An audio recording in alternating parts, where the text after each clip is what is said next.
તેઓ જંતી રાજકોટિયા પાસે જે રૂપિયા માંગવા જઈ રહ્યા છે તેને લઈ અને પોલીસનો દબાવ છે। કહી શકાય કે જે જંતી રાજકોટિયા દ્વારા ખુલાસાઓ છે તે કરવામાં આવ્યા છે। લાગી રહ્યું છે કે તમામ જે જયંતી રાજકોટિયાએ વાત કરી તેની વિપરીત પરિસ્થિતિ એ લેણદારો અને તેમના ભાગીદારો કહી શકે।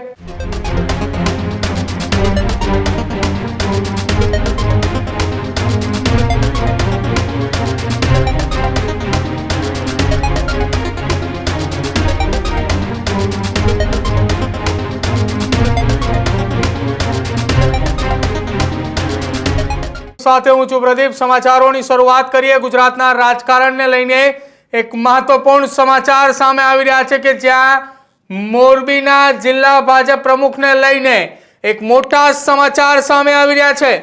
ન્યૂઝરૂમ ગુજરાત પર જયંતી રાજકોટિયાએ જે ખુલાસો કર્યો હતો એ ખુલાસા બાદ હવે મહત્વપૂર્ણ સમાચાર સામે આવી રહ્યા છે। ન્યૂઝરૂમ પર જયંતી રાજકોટિયાએ કહ્યું હતું કે મારા પર 300 થી 350 કરોડનું દેવું છે।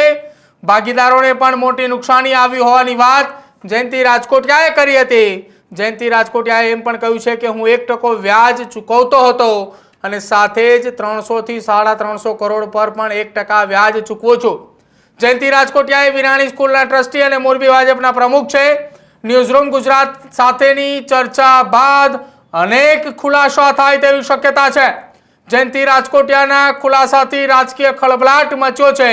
ન્યૂઝરૂમ ગુજરાત પર જયંતી રાજકોટિયાના ખુલાસા બાદ હવે ચારેકોર ચર્ચા ચાલી રહી છે। હવે આ મામલે લેણદારોએ ખુલીને સામે આવી તેવી પૂરેપૂરી શક્યતાઓ છે। જો કે અત્યાર સુધી મોરબી જિલ્લા ભાજપ પ્રમુખના એ નિવાસસ્થાને અને મોરબી જિલ્લાના કાર્યાલય ખાતે મોટી સંખ્યામાં અત્યાર સુધી અનેક વખત વિરોધ જયંતી રાજકોટિયાનો થયો છે। એકાદ બે વખત એવી પણ ઘટનાઓ સામે આવી છે કે જ્યાં મહિલાઓએ લેણદારો જે છે એ જયંતી રાજકોટિયાના નિવાસસ્થાને પહોંચી ચૂકી છે। આવનારા સમયમાં આ સમગ્ર ઘટના મામલે મોટા ઘટસ્ફોટ પણ થઈ શકે છે। જે જયંતી રાજકોટિયાએ કહ્યું હતું કે મારી સાથે મારા ભાગીદારોએ આ મામલે ભાગીદારોના કારણે નુકસાન ગયું હતું એ ભાગીદારો પણ આવનારા સમયમાં ખુલીને સામે આવી તેવી પૂરેપૂરી શક્યતાઓ વ્યક્ત કરવામાં આવી રહી છે। અને તમામની વચ્ચે અત્યાર સુધી 2-3 વખત મહિલાઓ પણ એ જયંતી રાજકોટિયા પાસે જઈને આવી છે। પોતાની ઉઘરાણી જે રૂપિયા આપ્યા હતા તેને લઈને મોરબીથી મારા સંવાદદાતા રવિ સાણંદિયા જોડાય છે। રવિ, ન્યૂઝરૂમ ગુજરાત પર જયંતી રાજકોટિયાએ કબૂલ કર્યું છે કે મારી માથે 300 થી 350 કરોડનું દેવું છે।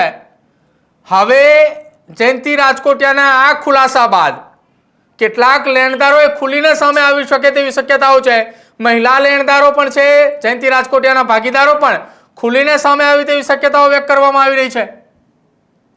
પ્રદીપ, જે પ્રકારે વાત કરીએ તો ગઈકાલે જે રીતે ન્યૂઝરૂમની અંદર જયંતી રાજકોટિયાએ જે ખુલાસાઓ કર્યા હતા તેમને 100 કરોડ જેટલા રૂપિયા છે તે ગામની અંદરથી લેવાના છે। આ સાથે તેઓએ 300 થી 350 કરોડ રૂપિયા હજી ગામમાં દેવાની વાત છે તે સ્વીકારી છે। જે પ્રકારે તેમને કહ્યું કે તેઓ હાલ જે વ્યાજ છે તે વ્યાજ ભરી રહ્યા છે અને તેઓ વ્યાજ તેમને ચૂકવી રહ્યા છે। પરંતુ સમગ્ર મામલાની અંદર જોવા જઈએ તો જે પ્રકારે વાતો સામે આવી રહી હતી, જે લોકો છે તે ખુલીને હવે સામે આવતા હોય તે પ્રકારના દ્રશ્યો છે તે આવનારા સમયની અંદર જોવા મળશે। કારણ કે છેલ્લા ઘણા સમયથી આ મોરબીની અંદર જે લેણદારો છે તે જયંતી રાજકોટિયાની ઘરે તેમની ઓફિસે છે તે પરેશાન છે તે થતા હોતા તેવા દ્રશ્યો છે તે અવારનવાર સામે આવ્યા હતા।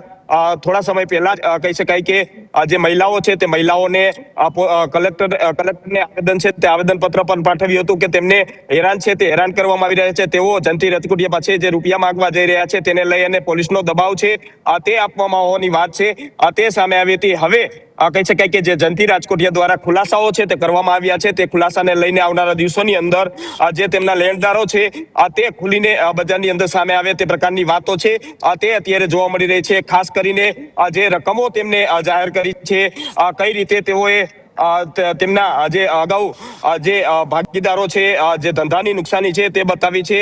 હવે કહી શકાય કે જે આંકડો સામે આવી રહ્યો છે તે આંકડાને લઈને સૌથી વિવાદો વધતા નજરે જોવા મળી રહે છે। આવનારા સમયની અંદર જે ઇન્કમ ટેક્સની વાત હોય કે પછી અન્ય જે એજન્સીઓની વાત હોય તે પણ સામે આવી રહી છે। કારણ કે જે રીતે આ કરોડોના વ્યવહારની વાત છે તે સામે આવી છે અને કરોડોના વ્યવહાર સામે કઈ પ્રકારની આગળની રણનીતિઓ ઘડાય છે તે જોવું રહ્યું। પરંતુ જે રીતે આ જે લેણદારો છે તેમાં અત્યારે ક્યાંક ને ક્યાંક કચવાટ છે તે કચવાટ જોવા મળી રહ્યો છે અને તેઓ આવનારા દિવસોની અંદર ખુલીને મેદાને આવી શકે તેવી શક્યતાઓ હાલ મોરબીની બજારની અંદર જોવા મળી રહી છે। પ્રદીપ, રવિ, જયંતિ રાજકોટિયાએ ન્યૂઝરૂમ સમક્ષના ખુલાસાની અંદર વાત કરી હતી કે તેમની માથે 300 થી 350 કરોડની આસપાસનું દેવું છે. એક વાત એવી પણ કરી રહ્યા હતા તેઓ કે દર મહિને તેઓએ આ તમામ રકમનું 1% જેટલું વ્યાજ પણ ચૂકવે છે. જે લેણદારો અને જે તેમના ભાગીદારોની ઉપર જે સવાલો ઉઠ્યા છે, જ્યારે ખુલીને સામે આવે એવી વાત અત્યારે જે ચર્ચાઈ રહી છે, લાગી રહ્યું છે કે આ તમામ જે જયંતિ રાજકોટિયાએ વાત કરી તેની વિપરીત પરિસ્થિતિ એ લેણદારો અને તેમના ભાગીદારો કરી શકે. બિલકુલ પ્રદીપ, કારણ કે જે રીતે તેમને વાત કરી હતી, જે ખુલાસાઓ કર્યા હતા, કારણ કે છેલ્લા ઘણા સમયથી આ મીડિયા સવાલ કરી રહ્યો હતો, લોકો સવાલ કરી રહ્યા હતા, પરંતુ આજ દિન સુધી તેઓ ક્યારેય સામે નથી આવ્યા. પરંતુ જ્યારે ન્યૂઝ ગ્રુપના મારફતે તેઓ સામે આવ્યા હતા અને તેમાં જે તેમને ખુલાસાઓ કર્યા હતા, તે ખુલાસાઓ હવે તેમને ક્યાંક ને ક્યાંક વધુ કહી શકાય કે ઘેરાની અંદર ધકેલી શકે તેવી અત્યારે વાત છે તે સામે આવી રહી છે. કારણ કે જે લેણદારો હતા, મહિલાઓ લેણદારો છે, ઘણા બધા વ્યક્તિઓ છે તે લેણદારો છે, તેઓ અવારનવાર તેમને ફોન કરતા હોય છે, તેમની પાસે જતા હોય છે, પરંતુ તેમને ગોળ ગોળ જવાબ છે તે આપતા હોવાની વાત પણ સામે આવતી હોય છે. જ્યારે આજે કહી શકાય કે આ જે મહિલાઓ છે તે આવનારા દિવસોની અંદર ખુલીને મેદાને આવી શકે છે. કારણ કે જે રીતે તેઓએ ગઈકાલે જે ખુલાસામાં કહ્યું હતું કે અમુક લોકો છે તે મને બદનામ કરવાનું કાવતરું છે તે રચી રહ્યા છે, પરંતુ ક્યાંક ને ક્યાંક જે રૂપિયા જે તેમની પાસે લેનાર છે તે આ જે નિવેદનથી કહી શકાય કે નારાજ થયા હોય અને આવનારા દિવસોની અંદર જે કહી શકાય કે મીડિયા સમક્ષ આવી શકે છે, તેમના જયંતિ રાજકોટિયા વિરુદ્ધ સામે આવી શકે છે તેવી વાત છે તે અત્યારે અંદર ખાને જાણવા મળી રહી છે. અને હાલ કહી શકાય કે આ નિવેદનથી મોરબીના જે રાજકારણ છે તેમાં ખળભળાટ છે તે ખળભળાટ મચી ગયો છે. જી પ્રદીપ. બિલકુલ રવિ, એક સમાચાર જે છેલ્લા કેટલાક સમયથી આપણે પણ સમાચારોએ બતાવી રહ્યા હતા કે પરિવાર એ હાલ મોરબીમાં નથી. જયંતિ રાજકોટિયાએ સ્વીકાર્યું કે પરિવાર તો મોરબીમાં છે અને તેઓ પણ ક્યાંય જવાના નથી. દુબઈ જવાની જે વાતો હતી, અફવા હોવાની વાત કરવામાં આવી હતી. જો કે આ વાત તો પાટીદાર સમાજના આગેવાન રાજકોટથી પરસોત્તમ પીપરિયાએ પણ કરી હતી કે જયંતિ રાજકોટિયા દુબઈ જતા રહેવાના છે. પ્રદીપ, જે રીતે વાત કરવામાં આવે તો રાજકીય જે નેતાઓ હોય છે તે આવી વાત સામાન્ય રીતે કરતા જ હોય છે. કારણ કે અત્યાર સુધીમાં જે કોંગ્રેસમાંથી ભાજપમાં ગયેલા નેતાઓ પણ આ પ્રકારની વાત છે તે કરી રહ્યા છે કે હું ક્યાંય નથી જવાનો, હું અહીંયા જ છું, હું કોંગ્રેસ સાથે જ છું, પરંતુ બીજે દિવસ સવારે ઉઠી અને તેઓ ભાજપની અંદર ભળી જતા હોય. આવા અનેક કિસ્સાઓ છે તે અગાઉ સામે આવી ચૂક્યા છે. એટલે કે આજે તેમને વાત કરી છે તે વાત ક્યાંક ને ક્યાંક તેમને કહી શકાય કે અત્યારે બચાવ પૂરતી કરી હોય તેવું લાગી રહ્યું છે. અને તેવી પણ ચર્ચા પણ મોરબીની અંદર અત્યારે ફરી રહી છે. કારણ કે અગાઉ મોરબીની અંદર આ પ્રકારના કિસ્સાઓ છે તે બની ચૂક્યા છે.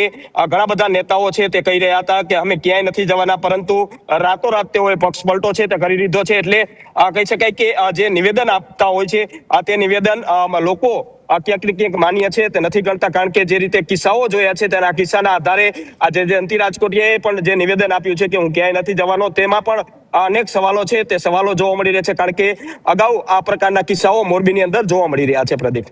બિલકુલ રવિ, આભાર જોડાવા બદલ અને માહિતી માટે. અને આપને સતત આ માહિતીઓ માટે, આ માહિતી સંદર્ભે આપ તમામ એ અપડેટ મેળવતા રહેજો, કેમ કે આખી આ ઘટનાની સાથે લગભગ 350 કરોડની આસપાસની રકમની વાત છે. કદાચિત આ આંકડાની અંદર વધારો પણ હોઈ શકે, ઘટાડો પણ હોઈ શકે, પરંતુ આપ પળે પળની અપડેટ મેળવતા રહેજો. આપની પાસેથી અપડેટ પણ લેતા રહીશું. હાલ જોડાવા બદલ આભાર આપનો.